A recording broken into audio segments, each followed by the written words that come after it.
thank you. Thank you, first of all, to Vice President Harris. Thanks for putting your trust in me and for inviting me to be part of this incredible campaign. And a thank you to President Joe Biden for 4 years of strong, historic leadership.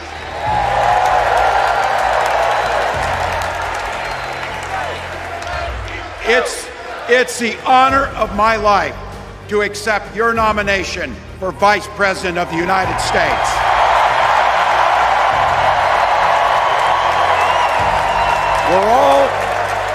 We're all here tonight for one beautiful, simple reason.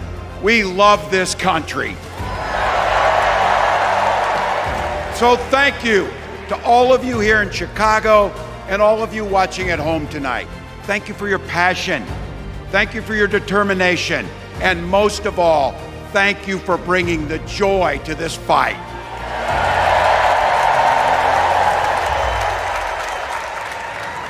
Now, I grew up in Butte, Nebraska, a town of 400 people. I had 24 kids in my high school class, and none of them went to Yale. But I'll tell you what, growing up in a small town like that, you learn how to take care of each other. That family down the road, they may not think like you do. They may not pray like you do. They may not love like you do, but they're your neighbors. And you look out for them, and they look out for you. Everybody belongs, and everybody has a responsibility to contribute. For me, it was serving in the Army National Guard. I joined up 2 days after my 17th birthday, and I proudly wore our nation's uniform for 24 years. My dad, a Korean War era Army veteran, died of lung cancer a couple years later. He left behind a mountain of medical debt. Thank God for Social Security survivor benefits. And thank God for the GI Bill that allowed my dad and me to go to college, and millions of other Americans. Eventually, like the rest of my family, I fell in love with teaching.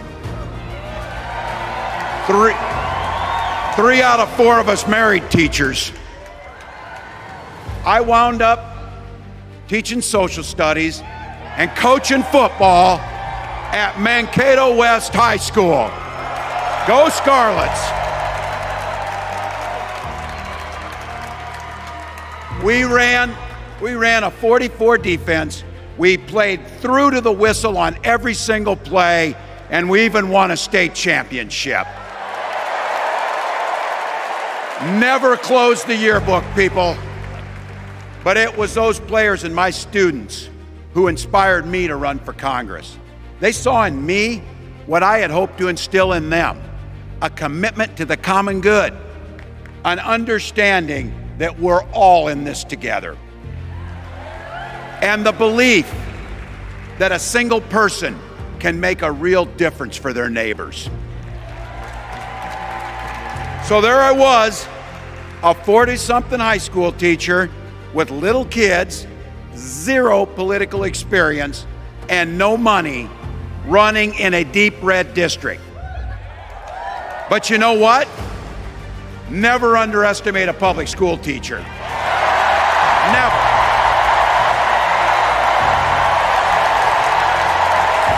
I represented my neighbors in Congress for 12 years, and I learned an awful lot.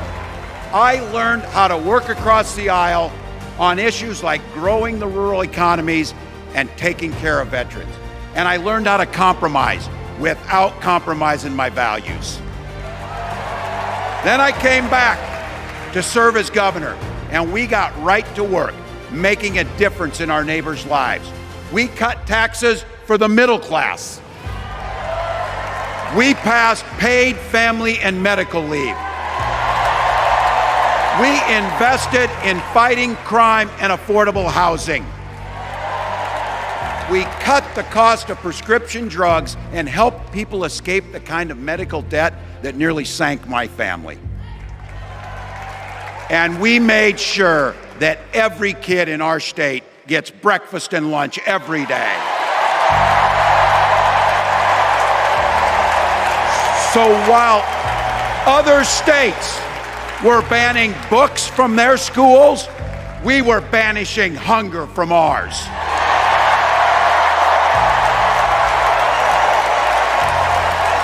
We also protected reproductive freedom because in Minnesota, we respect our neighbors and the personal choices they make. And even if we wouldn't make those same choices for ourselves, we've got a golden rule. Mind your own damn business.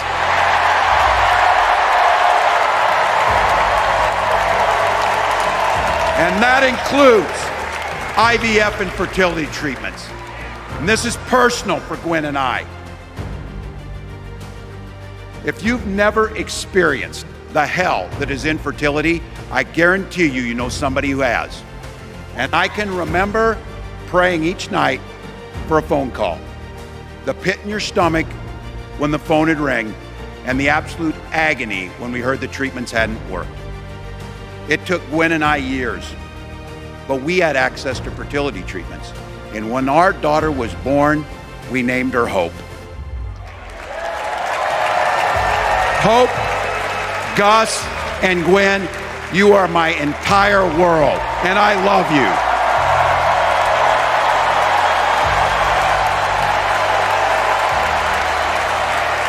I'm letting you in on how we started a family because this is a big part about what this election is about. Freedom. When Republicans use the word freedom, they mean that the government should be free to invade your doctor's office. Corporations free to pollute your air and water. And banks free to take advantage of customers. But when we Democrats talk about freedom, we mean the freedom to make a better life for yourself and the people that you love. Freedom to make your own healthcare decisions. And yeah, your kids' freedom to go to school without worrying about being shot dead in the hall. Look, I know guns. I'm a veteran. I'm a hunter. And I was a better shot than most Republicans in Congress, and I got the trophies to prove it. But I'm also a dad. I believe in the Second Amendment, but I also believe our first responsibility is to keep our kids safe.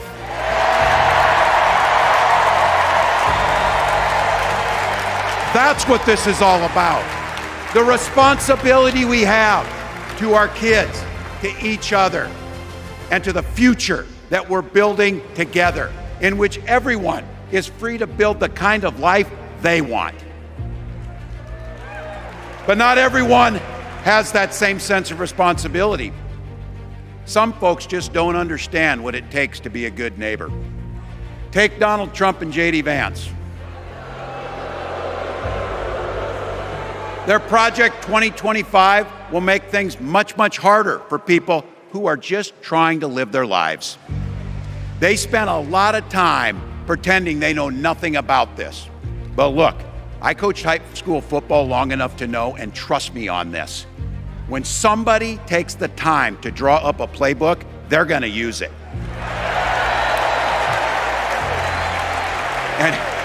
And we know if these guys get back in the White House, they'll start jacking up the costs on the middle class, they'll repeal the Affordable Care Act, they'll gut Social Security and Medicare,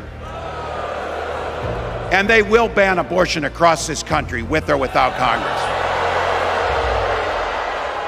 Here's the thing, It's an agenda nobody asked for. It's an agenda that serves nobody except the richest and the most extreme amongst us. And it's an agenda that does nothing for our neighbors in need. Is it weird? Absolutely. Absolutely. But it's also wrong. And it's dangerous. It's not just me saying so. It's Trump's own people. They were with him for 4 years. They're warning us that the next 4 years will be much, much worse. You know, when I was teaching every year, we'd elect a student body president. And you know what? Those teenagers could teach Donald Trump a hell of a lot about what a leader is. Leaders don't spend all day insulting people and blaming others. Leaders do the work. So I don't know about you, I'm ready to turn the page on these guys. So go ahead, say it with me. We're not going back.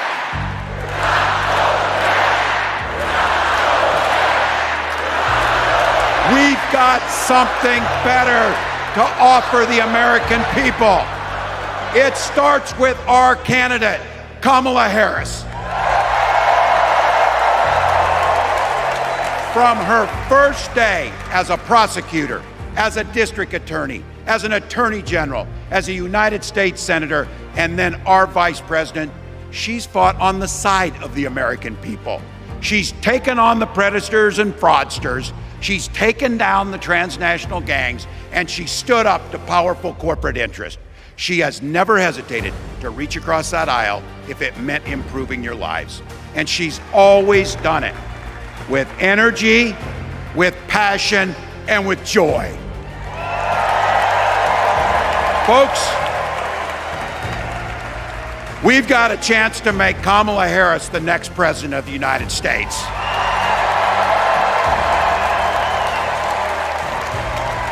But I think we owe it to the American people to tell them exactly what she'd do as president before we ask them for their votes. So here, this is the part, clip and save it and send it to your undecided relatives so they know. If you're a middle-class family or a family trying to get into the middle class, Kamala Harris is going to cut your taxes. If you're getting squeezed by prescription drug prices, Kamala Harris is going to take on Big Pharma. If you're hoping to buy a home, Kamala Harris is going to help make it more affordable. And no matter who you are, Kamala Harris is going to stand up and fight for your freedom to live the life that you want to lead. Because that's what we want for ourselves, and it's what we want for our neighbors. You know, you might not know it, but I haven't given a lot of big speeches like this. But I have given a lot of pep talks. So let me finish with this, team. It's the fourth quarter. We're down a field goal, but we're on offense and we've got the ball.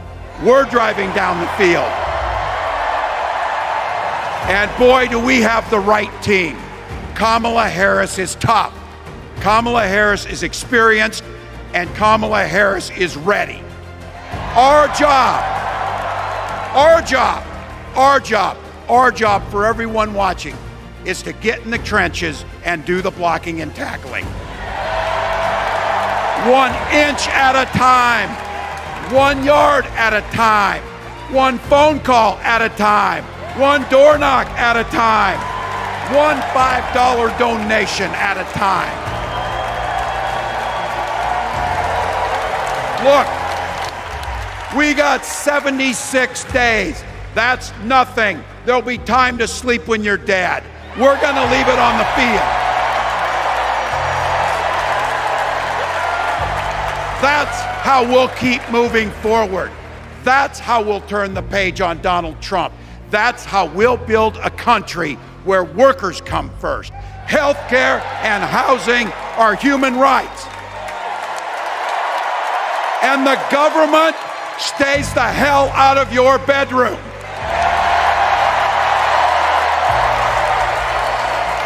That's how we make America a place where no child is left hungry, where no community is left behind, where nobody gets told they don't belong.